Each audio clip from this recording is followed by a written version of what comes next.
Welcome to Tell Me More podcast presented by Major League Success. And I got the one and only Mr. Tom Knecht. Hey, thanks for coming on and doing this with me today. My pleasure. Hey, give us a little quick background as far as what brokerage you're at and, kind of where you're out of. I am with Remax Apex. We're in Lithopolis, Ohio, just at the Fairfield-Franklin County line, southeast of Columbus. I am the acting broker, and we've been here just since July of 2021. Yeah, we'll dive into that here in a little bit. So, Tom and I, we've been Facebook friends for probably a while now, but I really got to get to know you real well over the last year now, just through, our clubhouse group and, just showing up and sharing, every single day, our goals, our challenges, and our wins. Right. So, I'm super excited because I don't know a ton about, your background and things like that, but I always like to start with the growing up. I'm a big believer that, our youth, for the most part, bleeds into kind of our career. So you were born and raised here in Columbus, right? Yep. Lived east side, right between Whitehall and Reynoldsburg. So in Columbus, off of Main and No Bixby. Went to Holy Spirit in Whitehall and then graduated from Bishop Hartley in 1991.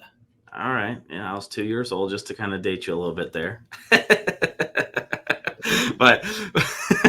but so growing up, I mean, because eventually we'll get into, real estate, right, and career path and all of those things. But, were you into sports? Were you an entrepreneur always, growing up? Was there a family member that was an entrepreneur? Where did you kind of give me a little bit growing up? What did you do? What was Tom like?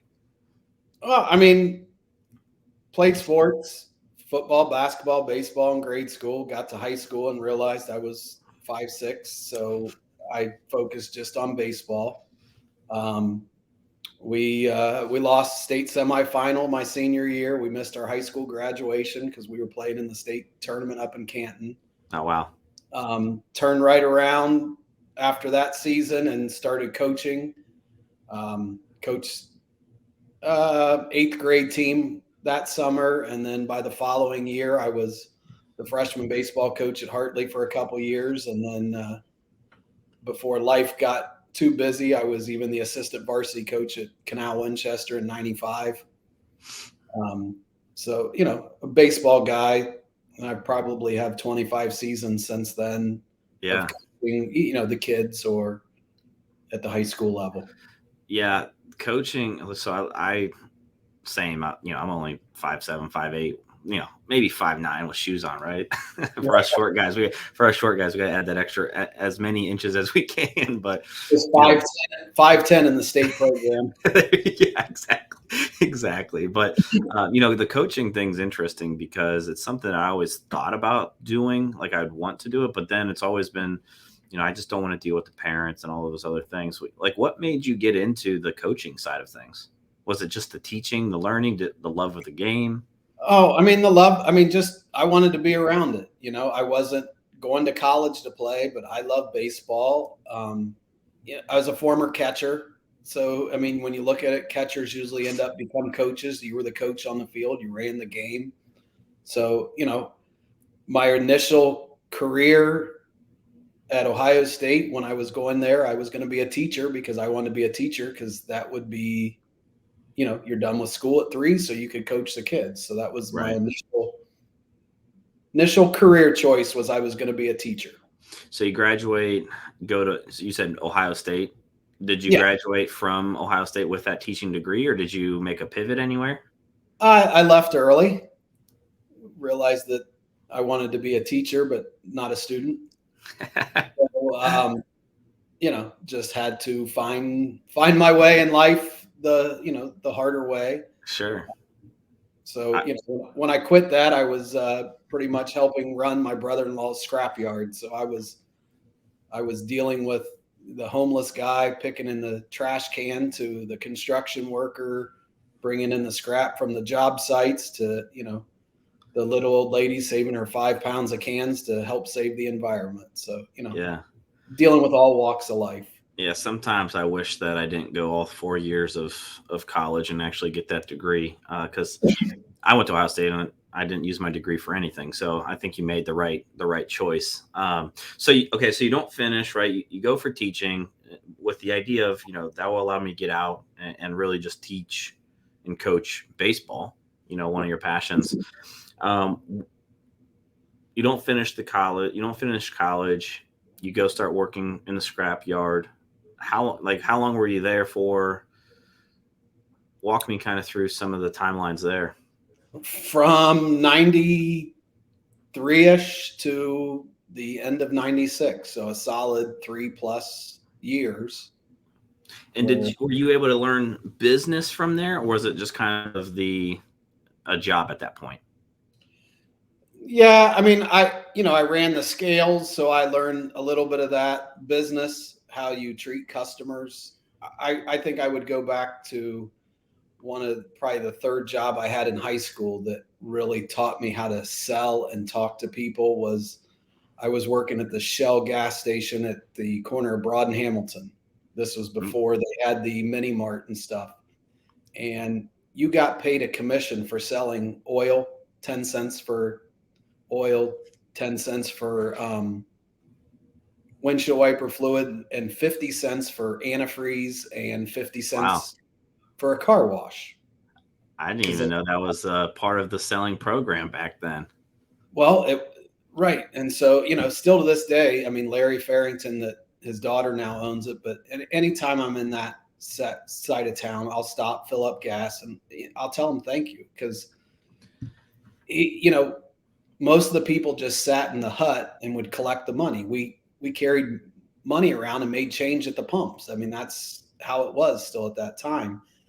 And I think we were getting $3.25 an hour was minimum wage.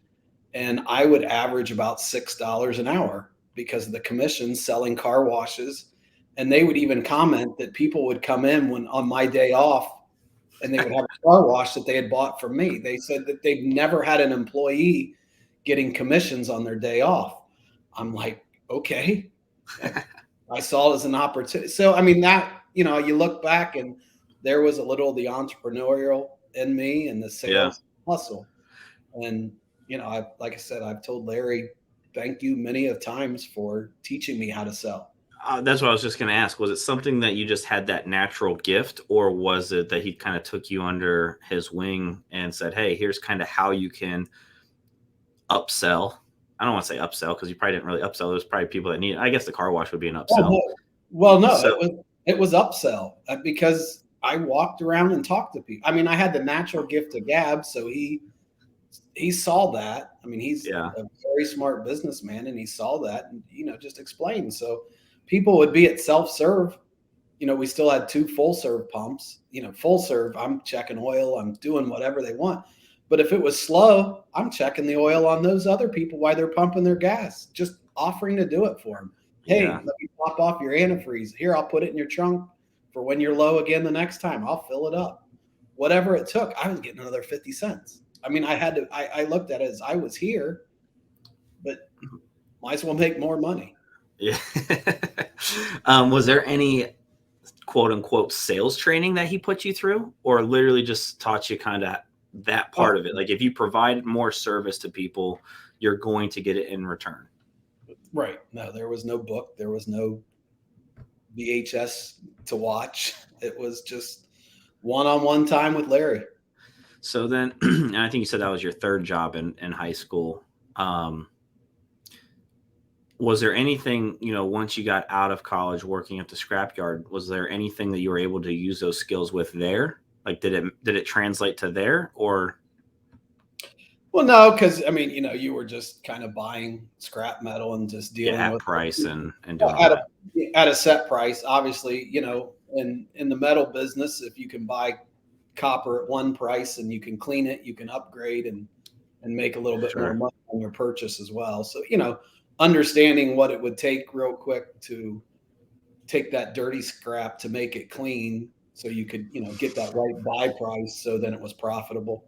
Yeah, and I guess too, like, that ability to build relationships with people that come in to the scrapyard, right? To build that relationship to where they can come back to you instead of going across town or whatever the case may be, probably played into it. So you're at the scrapyard for a couple years. What was the next kind of shift in career for you? When I was coaching at Hartley, um, one of the kids, phenomenal talent, ineligible.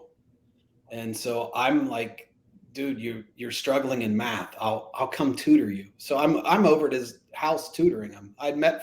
Made friends with his dad. Didn't really know what his dad did. For 2 or 3 years, I knew his dad very well. And in the middle of '96, he says, "Hey, do you want to be an appraiser?" Okay, what do I got to do? He says, "I'll drive around, take some pictures, type a report, drink some beer." I said, "Sign me up." And so, December of '96, I let my brother-in-law know I was getting out of the scrap business and going to become an appraiser. And it was just there was no it was just that. It was just another job for you, and you liked kind of what it offered. The freedom, the flexibility, driving around. Well, I mean, it was a chance for a career. Yeah. I grew up in the blue collar. My dad was electrical engineer. Mom was a stay-at-home mom. He had a career. The scrapyard in my dad's eyes was not a career. So, they were always pushing me to go back to college, find a career or something like that. But, this literally fell into my lap just from tutoring a kid that I wanted selfishly to be eligible. So, because he had a cannon as a catcher. Yeah. So when that happened, right, and you made that pivot and to go get your license to be the appraiser, did it, in your parents' eyes, was that satisfying? Like, hey, okay, now Tom is going into the career field, or was there still some doubt there? No, I don't think there was a doubt once I showed him the check from the third week of doing it. I think I made like $1,400 the third week doing appraisals. And I was just gonna say, just because, what was the market like back then? What was the real estate market? Obviously, we'll get to the point of you becoming licensed and selling as well. But what was the real estate market like when you started in appraisals? Uh, there was a refinance boom because the rates were dropping to 7.75. Wow. People were tickled to get out of the nines and the tens. It flew right through the eights. So it was, 1997 was really the right in the peak of that refi boom that carried us for a good 6-8 years, and the start of us, like I like to call it, the old wild wild west. Yeah, I mean, no kid. I mean, anytime it drops a percent or two, those refis take off. So you got in right at the right time for that part of it. Oh, it was great. And most of the people would do 5 to 7, 8 reports a week. And I was young, and I was used to making $400 a week after taxes, working 6 days a week. So to me, it was, you're getting a 125, 150 a report. I would take them all. I Yeah. mean, I would say by the third month doing it, I was averaging 15 to 20 appraisals a week. I didn't care. 7 That's days a crazy. week, all hours. I was planning on getting married in Yeah, August. you better get this correct. You better get that date correct. We bought our house in June. We got married in August. There you go. There you go. So, and you did all over Ohio, right? And was it like you still had to travel out, or was it kind of just more So desktop style? when I was training, yeah, desktops weren't. When I started training as an appraiser, I only covered about 1 or 2 counties really away from Franklin. It seemed like I ended up with Marion, Morrow, Richland County, Knox counties where I cut my teeth a lot, or then Chillicothe and Franklin. And, it seemed like I was up and down the 23 corridor a lot. Yeah. So, what was that process that you had to go through for those? I'm just curious because not too, and this is the one thing guys, if you're in, I'll do a shameless plug. If you're in Ohio and you're a real estate agent and you're listening to this, reach out to Tom. Tom is a wealth of information and knowledge when it comes to appraisals and questions. And don't don't go too crazy and abuse the knowledge. But I know, Tom, just for me and others that we've been around, you've been a wealth of information, always willing to give back to us on those things. And now I'm just really curious of how that process worked in the late 90s, mid to late 90s, of you know Ryan, who's my team lead, when he got licensed in real estate, he talks about how you had to go to a book and actually pick up keys to every single house and every single showing. And I can't even fathom what it was like to even do showings without a Google Maps, right? So Yeah. so what was that appraisal process like for you, when you first got started? You made friends with the realtors in the county seat because you needed to stop and look at their books.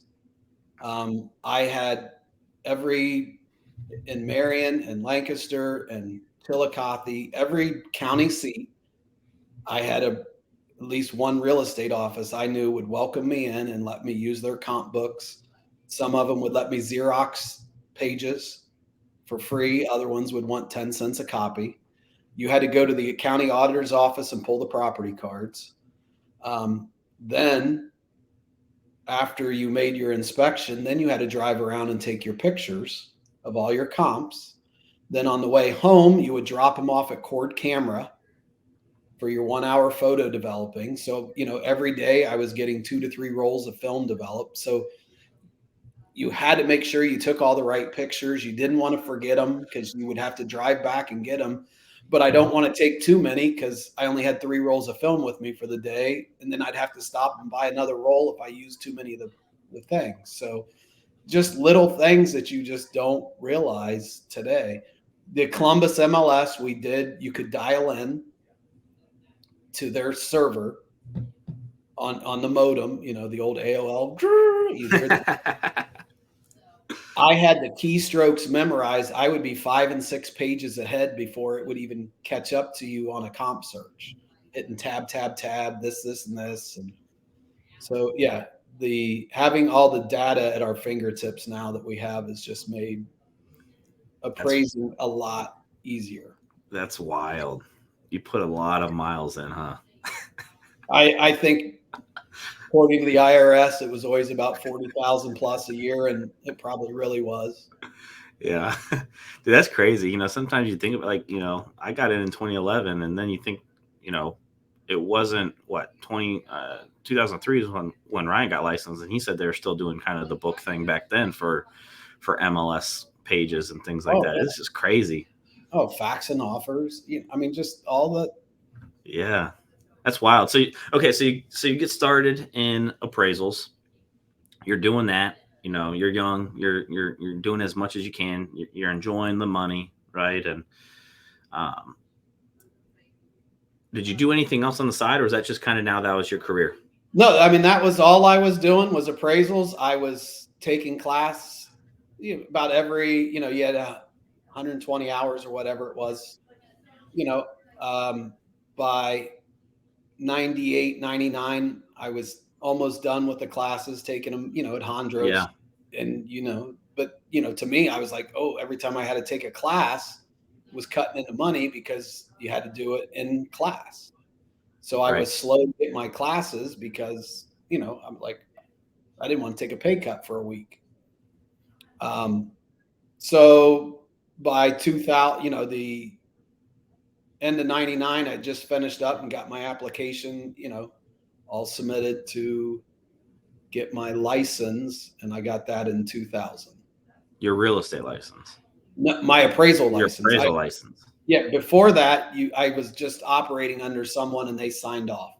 There was you didn't have to have an appraiser assistant license. Just as long as you were working under a licensed appraiser, they could sign up on all your work. He had 15, 20 guys that worked for him. Okay.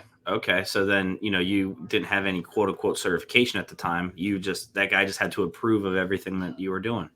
Correct. Yep. That's all. Okay. All right, cool. So you get your appraisal license, you said 99, 2000, right? Yep. May 2nd of 2000 is when my license was issued. And about that time, the company I was working for, that appraiser was getting in a little trouble. Maybe spent a little time in the big house. So I started my own company, and one of the girls that had worked there came and worked with me. So it was just me and Lori. Okay. She had no license. No one had their license or whatever. And we were busier than all get out because I just had a lot of relationships with loan officers. And at that time, loan officers were able to still send pre-comps over where, they're shopping around with appraisers for a value for the refi to make sure there'd be enough to get there. So I was really good at comping properties quickly. So, you would do 15, 20 pre-comps a day for loan officers so that, they're shopping around who's going to get them the highest value on that refi. Yeah. And, I was always hand delivering the appraisals instead of just sending them by courier or overnight. I would be like, I got 6 appraisals to deliver. I'll just go make my rounds and deliver them. It's kind of like the car wash. It's kind of like the gas station, right? Oh, yeah. So, then before you knew it, I'm hiring friends to come join me. And then they kept asking, hey, will you go here? Will you go here? And I'm like, that's a little far. And then by the time it was all said and done, we were covering all 88 counties, and we had different price per county. Right. And ended up with, my wife's family members that lived in certain parts of the state started working for me.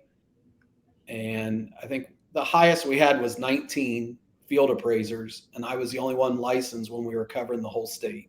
And you then became the person that was just signing off on what they were doing. I was basically an AMC before AMCs. Everyone, Okay. they knew that if they had a deal in Ohio, they could send it to me. We'd get it done. Yeah. I was a member of 19 boards of realtors. And that was when they were all coming online then by then. So you could, have access to the data online. Sure.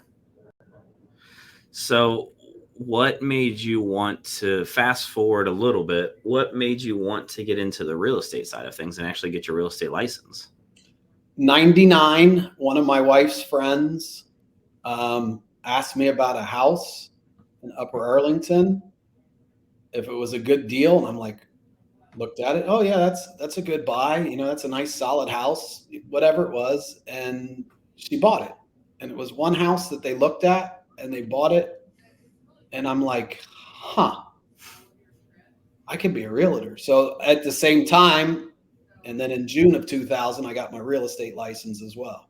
Oh, okay. So then you were actually, now did you mostly focus on the appraisal side because that was kind of like a bigger operation, or did you go all in on both? No, for the first 5 or 6 years of having my real estate license, the only thing I did was just friends and family, and loan officers. I would sell all the loan officers their houses. Why not? You already had the relationships, right? It was easy. I'd be like, oh, I'll list your house for 1%. I don't care about the money. I just want more appraisals from you. That's what I was always looking at. And then I'd make 3% selling it. So I was with a small little company, Villages Real Estate, had an office, right outside of Hamilton Meadows. And then Mary Lee Bendig had one in downtown Groveport. So, it was just a 5 or 6 agents in the office kind of thing. So one of the questions I always ask, and you kind of answered it from the parent standpoint, but maybe you did. I mean, did you have a lot of supporters or doubters? Because like your path's a little bit different, right? I'm assuming you were 1099 as an appraisal assistant, right? Typically, a lot of agents get into real estate coming from another career where it's not necessarily 100% commission based, right? It's hey, I'm gonna get paid every 2 weeks, or it's a salary, or whatever the case may be.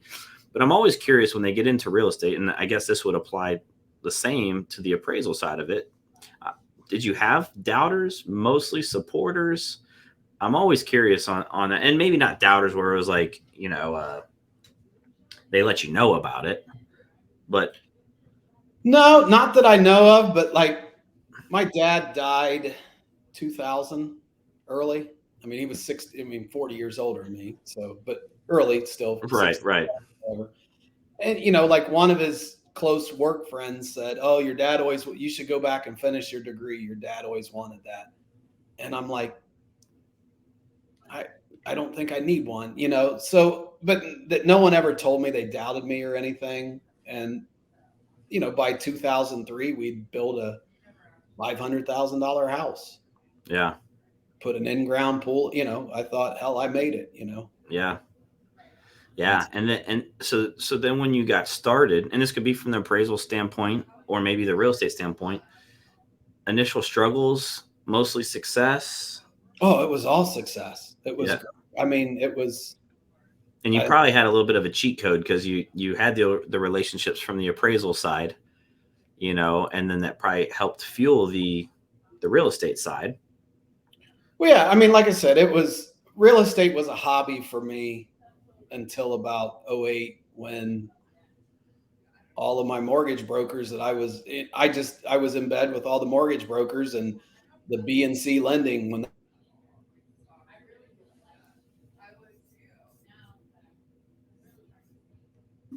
I'd lost a couple appraisers, field appraisers, because they'd got their license and went on. So I was down to 7 or 8 helping me at that point, but we had no business. So yeah, it was 2008 was a very shitty year. Yeah. Yeah, and that's kind of where I was going to, and you cut out a little bit there. I was going to go to that next as far as, when that time frame came, '07, '08, moving forward, what did business look like for you? And then what was the game plan? I got in on the tail end of coming out of that, in 2011. Um, but what was the mindset? I always say agents have to lose the ego in order to pivot their business like that, right? Like, Oh and yeah, some people, the people that survive do, and they'll figure it out, and the people that don't won't, in my opinion. Kind of walk me through some of the mindset. You have two basically businesses at the same time, both relying on real estate. right. What did you do? Did you go all in on one? Did you try to do both Oh, still? oh, I tried to do anything you could to get money to come in. I mean, we lost everything. You know, I Yeah, mean, I was young, built that house, thought, oh, you know, $3,000, $4,000 a month payment. Who cares? You know, you go from making 350, $400,000 a year doing both to 35, 40,000 with 3 kids. You can't, you know, maintain that lifestyle that you were doing. So yeah, I mean, it was a quick reset of everything in life. Um, and that's where I shifted to investors. When the market tanked, you know, I had a few friends that had some cash and started buying the distressed properties with them. And, you know, they would tell a couple other friends at their church, hey, we're getting a lot better returns in the stock market in these real estate rentals. And so that happened. And then for the appraisal side, I started doing contract work for Chase's asset management department, analyzing all their foreclosures nationwide. So I was doing about 20 of those a day. They were only paying $25 were every those time. the BPOs? I was reviewing BPOs. Okay, So I was reviewing the appraisal done at the time the loan was made, and then the current BPOs looking for either fraud or just saying, yes, that's right. Because, you know, in the short sales, then the game was, well, we'll just get a low BPO from the agent doing it, and then we'll even get a better deal. And Chase caught on to that game. right. So that their assets management department was having us review all of that. So, you know, that carried me, you know, that put food on the table and kept us going. You know, we didn't, no vacations, no nothing. You know, you were Yeah, poor. You yeah, were poor. So, yeah, but you know, out of that, you know, I got a client that we've done 200 plus deals with, just a mom and pop kind of investor that we've bought a lot of properties together. So, and I wanted to touch base on that. Was that something that you approached them with, saying, "Hey, I don't, hey, this is a good investment strategy. Here's what's going on," or were they savvy and kind of, because you were kind of friends, they approached you and say, "Hey, Tom, I want to really start buying up some of these properties." Well, I mean, I'd done a few other friends with some flips and stuff like that before the market crashed. And even one of the guys, the big investor, we had flipped a couple before it crashed. So, we were able to, we had that business relationship to flip the mindset of, hey, let's look at holding them, if we can Yeah, get rents. And, right. and we were Section 8ing everything because it was the only thing that was guaranteed at the time, that you'd get paid on the first of the month. Sure. Yeah, I tell people, the investment style is just, people make millions any either way. It's just, what do you want your business to look like, right? Flips, Right. long terms, dealing with Section 8, not dealing with Section 8, now Airbnbs, right? So, and that's kind of how I cut my teeth, is 2011, really helping investors on the way, with those properties coming out of it, buy and holds, and, the Right. Burr method, and all of those things. And, that's an awesome story that and that's the power of real estate. I have a client who came to me. He had, I think, 40, 50 grand cash. And this was just a couple years ago, 2018. And he's like, "Hey, yeah, most agents won't work with me because I don't have a ton of funds." And I was like, "Look, if I do my job and I make you money, you're going to keep coming back to me." Right. So I'm going 100%. to, I'm going to put in the work. I'll put in the work. I don't care what price point it is. And, the first one was 43,000. The second one was 78, I believe. The third one was a primary. So he actually bought 2 rentals before he even bought his first house. um, mid 200s. And now I'm showing him a duplex on Friday. Right. And that mom and pop investor story to, then you said, what, 200 properties? That's life changing stuff. Well, yeah, yeah. And I mean, and I can't count the number of referrals that came from that one as well. So from there, and I know you work with a lot of investors even still to this day. Do you work with, I mean, obviously you'll say yes to other, business that comes your way, but is it mostly referrals still? Or sorry, Well, investors? no, I mean, in friends and family, it's still the same, or just past client referrals. I mean, you can never find me marketing out on the internet and stuff. It just, here nor there. I mean, yes, I'd probably be a lot busier to this day if I did that, but it just wasn't my style. Yeah, no, I get it. Like I told them, when they were buying the rentals, obviously, I mean, I didn't have money to do it, but at that time, when I opened my mouth and said I wouldn't buy them and compete with them, I would always send them the first deals, Hmm. thinking, what investor wants to work with an agent that's also buying them, because they're always going to get sloppy seconds. Yep. No, I was there with you. I had three or so that I worked with, and I always gave them. I'd always say, "Hey, I'm sending this one to you first. Let me know. If you don't like it, I'll send it to, my other 2." And I would just rotate them, right? And, because not every investor is buying in the same areas Right. with the same, investment strategy, things like that. And, that went a long way. I had 3 investors. They each all, I think, in the beginning of my career, the first at least 3 to 4 years, have bought, 7 to 10 off of me a piece. Mm-hmm. So, that's why, I got into real estate, because of the investment side of things. And, that's only how I view real estate even to this day, is it's just an investment. I'm never going to be emotionally attached to a home. So I want to fast forward even further, right? You're coming out of, 08, 09, you're working with investors, really starting to build up your real estate side of things. Is the appraisal still building at that time? Did you scale it? Did you start to scale it back up to what it was before? Or did No, you then just make a decision, "Hey, I just want to be Tom and do it on my own"?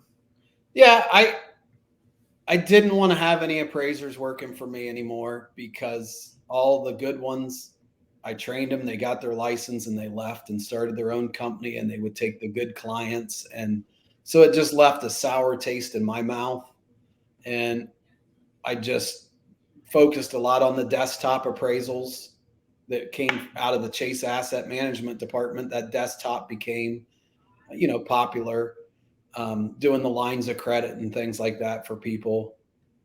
And, I liked that because I could do that at any time of the day and I didn't have to set an appointment as, the real estate was picking up. And it seemed like, 3 or 4 guys were looking at more and more properties. And, by 14, 15, we were like, oh, the market's coming back. Let's flip a couple again. Yeah. So, we started flipping. Some of the guys were selling some of the rentals they had to get some cash. And then, we were going into other areas. We went down to Children's Hospital. I said, hey, let's just go right outside of where Healthy Homes is selling these. There's some comps. And, let's buy one of these $10,000 shells and let's renovate it. Yeah. And, so that was our trek into, the inner city, so to speak, in Columbus was about 14 and 15 when people really weren't flipping. And, I always brought my guys to the edge of the area, never into the hot spot. Because why do I want to compete with everyone? And, that helped us even down the road when we kind of created our own market on some flips in 18 and 19.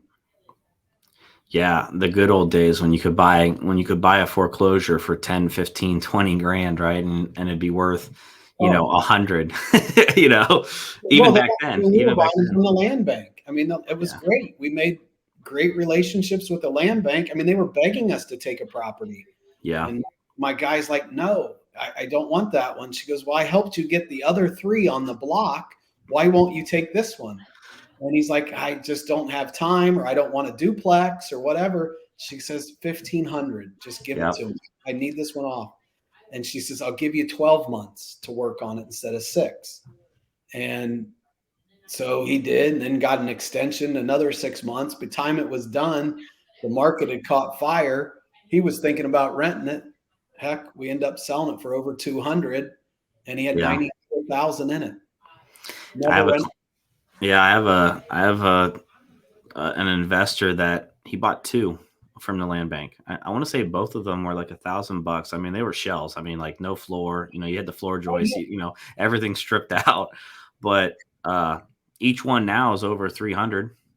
We just sold 5 of them in December for that investor.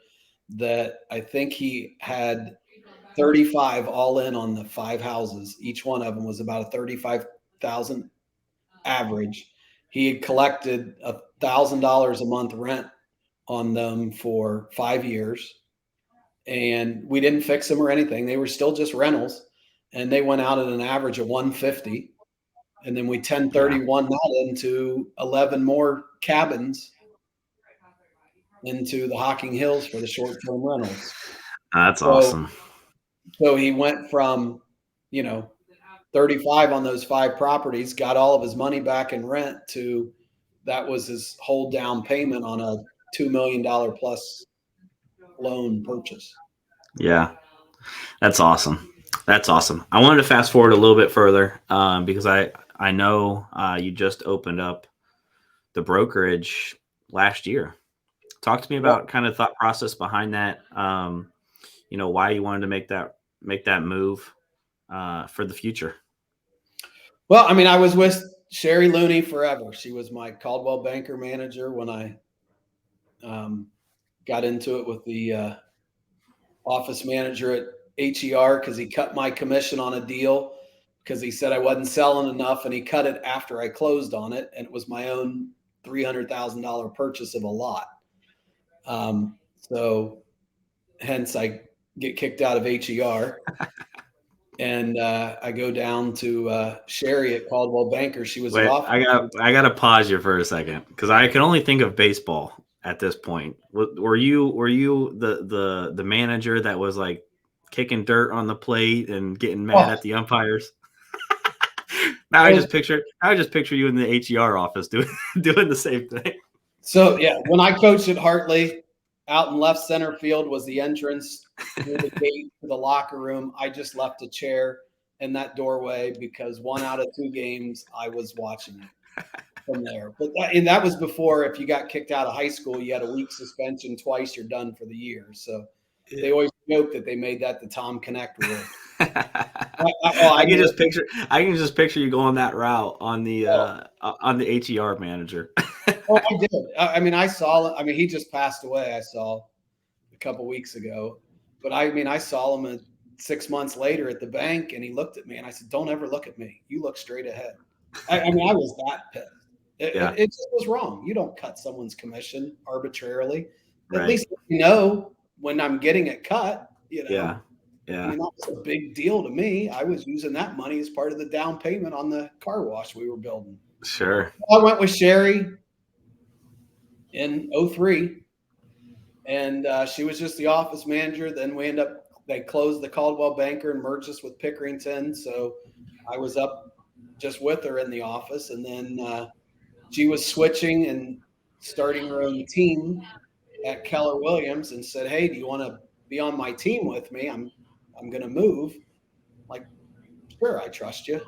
And so I was one of the founding members of the Loon Crew that, you know, before you knew it, we were top 5 in Columbus MLS for year after year in the mid 2010s and 2014 and stuff like that. So, you know, I was with Sherry forever.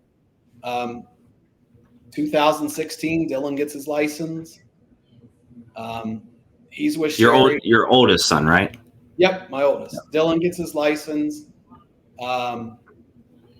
But the way she operated her team wasn't how Dylan wanted to be. He didn't feel like he could ever build his name. And so, you know, he kind of left to go figure out what he wanted to do in life. And I always, you know, we were both there to help him and guide him, but you know, go figure out your own way. By 18, he had a team at Realestar, and it was getting big. And, you know, it seemed like every day he's calling me, "Hey, what do we do? Hey, what do we do?" You know? And by the middle of 19, I knew it was time that he needed dad on his team. So I switched, you know, left Sherry. That was like the hardest thing to do. You're crying, you know, like I knew it would come someday or whatever. And, you know, still to this day, we're great friends. Yeah, I mean, I've been with Ryan for my whole career, 11 years now. March will be 11 years. Oh, yeah. So, you know, then I'm with Dylan. He's got his team up to 15 agents. But we just didn't have all the tools that we needed to be successful. And he was working with the agents too much, and he was too young to not work on his business as well. So we kept talking about flipping the roles. Mm-hmm. Because I had the credentials, I had the time, I had the minimum college education to get the broker's license. He had interviewed every brokerage before he made the switch, and before he even made the switch to Realestar, because he went from Revolution to Realestar. And you know, then we started interviewing a few of them when we came up with this idea of that, you know, we were going to open a brokerage. And to me, I'd never been with Remax, but, you know, something from the outside just always, you know, Remax agents got there and they stayed. Yeah. And I like loyalty. So I was like, there's got to be a reason why. When you started looking into it, it's, you know, all the tools and everything that they have, you know, and Remax was set up for solo agents. And that's how I always kind of felt I was, even though I was on a team. So it kind of just spoke to my style. Yeah. And you know, you are the loyalty, small town, right? Like they kind of go hand in hand. Right. And you found this awesome spot. If you guys are ever in Lithopolis, stop by Remax Apex, because they have a full bar in there. They got not a full bar. Let me say, not a full bar, but they got a bar in there. But you found an awesome spot. I mean, that was the other thing when we were talking about doing this. It was like, you know, Dad's never really been in the office. My appraisal office was in the house. I never had a desk at any real estate office. I'm like, if I'm going to be required to come, I'm not driving half hour every day to the office. It's Yeah. just, so this building came open because COVID closed down a bar, and the rest is, we got a great deal, bought it, and Yeah, definitely go check it out if you're in the area for sure. So I want to fast forward to the future. Um, what's what's one thing that you guys are looking to accomplish over the next year, whether it's personal, professional, brokerage wise? What's the goal? well, I mean, add some more agents, obviously.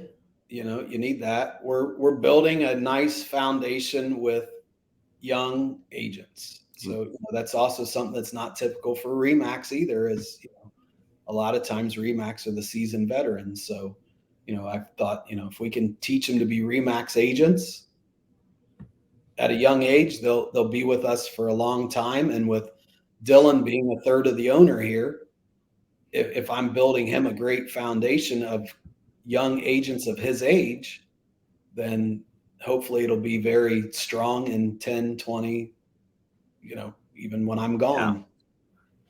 Yeah, and I know we kind of talked about that, kind of going against the grain a little bit, and the benefits of really being able to impact a person that's just getting their license, and you know kind of having the same experience you had, right? From the appraisal standpoint, from the gas station standpoint, from the real estate agent standpoint, really providing that that mentorship, that person that puts their arm around you and say, hey, just come and follow me and I'll show you exactly what to do and how I did it. Oh, I love it. I mean, And a lot of people don't have that. A lot of agents don't have that. no.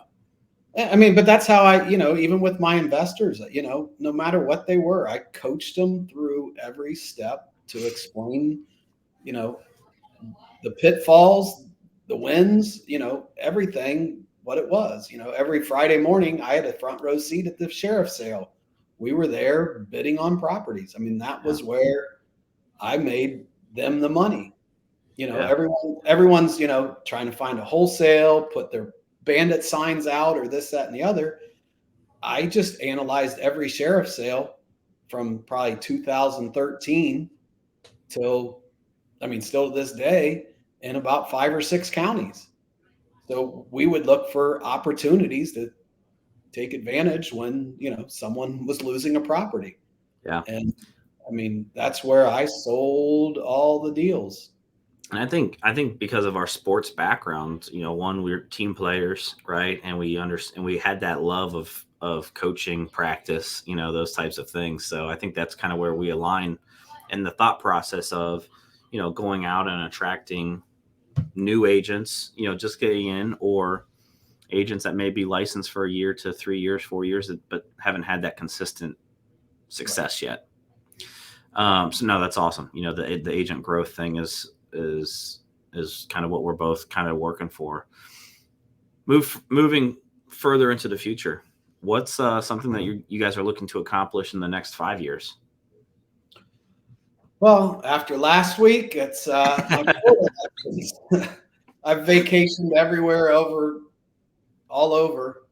And I think I always thought I would end up buying a place for part-time living or something when I got old, like in Myrtle Beach area. But after being there in November and it was 40 degrees walking on the beach, I said to my wife, are you sure this is where you really want to be when we're old? It's cold. So we were at Sanibel Island last week and it was just absolutely paradise. I met the Remax broker there, and I've already started my Florida classes, so we'll see what happens with that. Um, you know, 5 years, I guess that will be the fourth kid will be taking his license test, since Bella is the third one will be testing March 10th. So it's kind of that small family run business Yeah. with a big brokerage. And I know we got 10 minutes or so left, and I appreciate you coming on here. But family business, was that by design, or did all of the kids just seem to want to do what you were doing and really enjoy the real estate side of things? Well, Dylan, I think I knew at about 12 or 13 that he was going to be in real estate. They were homeschooled. One of my big clients, he homeschooled their kids. So they were about a year older, and they were, 13, 14 doing the demo. Now they're 24-year-olds running their dad's business and building houses. Yeah. So, I knew Dylan was going to be in real estate. Never knew what Nick wanted to do. But then after Dylan had some success, Dylan talked Nick into doing it. And Nick had his license with Dylan before I even came to Realestar. I think Dylan even paid for Nick's classes and stuff. And then, with Bella, I didn't know what she was going to do either. To me, I just wanted to be happy and successful. Sure. If they want to choose this crazy business, come on with Dad. We'll do it. So. Yeah. I know real estate's been, obviously a blessing for you. It's been a blessing for me as well. I mean, it's the benefits outweigh any of the highs, the highs and the lows, right? So. Yeah. And to me, it didn't matter if it was a $5,000 deal or whatever. Right. And I think, after 2008, I became very humble. That really humbles you in this business and stuff. So it doesn't matter. I don't need to make 500,000 or $1 million. I don't even think I wouldn't recognize myself. It's just not my dream to be a multi-billionaire and just, I want to be 80 years old and propped up in the corner and they say, go talk to that old guy. He's been doing it for 50 years, 60 years. That to me would make me more happier than 10 zeros in your bank account. Yeah. What's one thing you think that you need to do to your business in order to get you down to Florida and selling down there and or living down there half the year? What's one thing? There's a probably just make sure that everyone here has everything in place to be successful before I worry about me doing something else. There's 18 agents here that need me first and foremost before I would go there, and make sure that if I wasn't here, that everything's taken care of, Yeah. And, that's what Nick's role is. So, just helping Nick grow into his role of helping me, and, he'll be great, support for the brokerage for years to come, because, not only is he training to be a great agent, but, the kids are learning how an office runs at, Bella's 19, Nick's 22. I mean, that's invaluable as well. So, yeah, how to actually run, a business. Right. Systems, processes, rent roll, payroll, all of those things. Checking file, if they're helping check files of all the agents and making the earnest money deposits, it's just all those little things that will help them so they don't make silly mistakes when it's just their own deals and running that.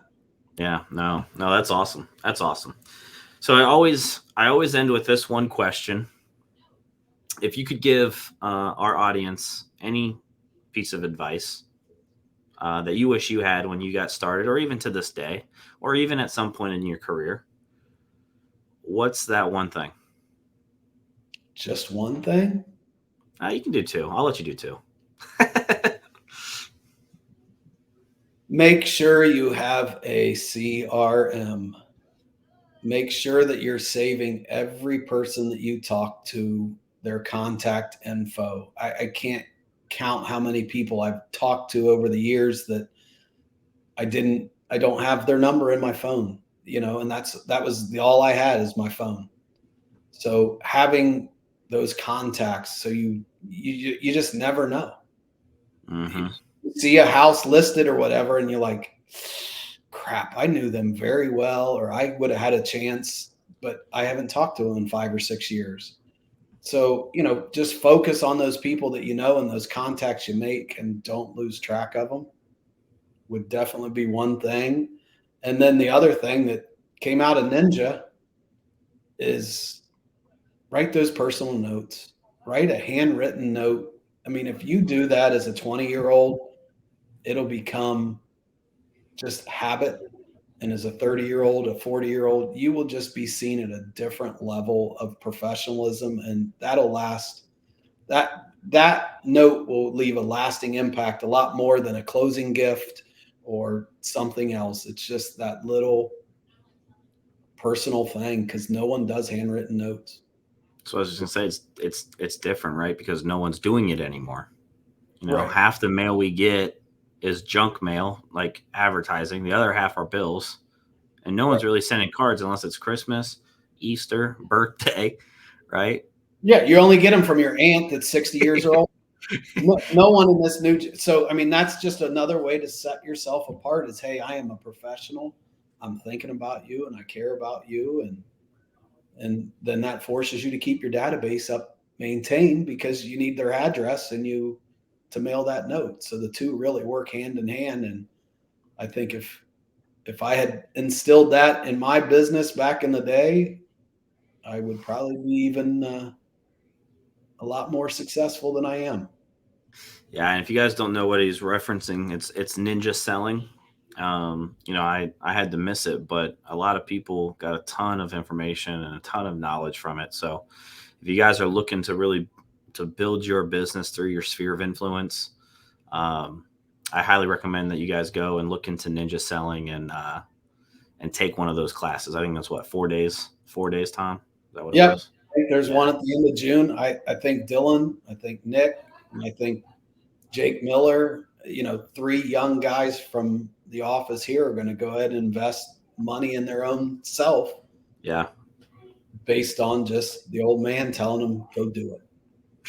No, that's awesome, Tom. If someone connected with you, with your story, if they want to connect with you from a real estate agent standpoint, if they want to connect with you, maybe they're here in Columbus, they want to work for you, work with you at Remax, or if someone wants to buy or sell, chat with you about investing, chat with you about appraisals. If you guys are watching it, you guys can see Tom's phone number at the bottom of the screen. But for those that are listening, what is the best way for them to connect with you? Same cell phone number I've had since 94, 614-561. And then the greatest year, 1972. Why is 1972 the greatest year? That's when I was born. There you go. The number was meant to be. Did you get to pick that number back in the day? Is that how it 100. works? Yes, it was. Oh, Yep. man. All right. Well, now I'll never forget it. 1972. Yep. Tom, I really appreciate your time today and really coming on and sharing your story with us. And, I just really appreciate it. I'm glad we connected last year and been able to build this friendship. And like I said, guys, if you're in Ohio, if you have appraisal questions, or if you're a real estate agent that, wants to go work with Tom at Remax, make sure you guys reach out to him. He's there to help you. I know he's given way more back to me than I've given to him. So make sure that you connect with him. If you guys are an investor, Tom's your dude. He knows the numbers. He knows the markets, not just Columbus, but all over the place.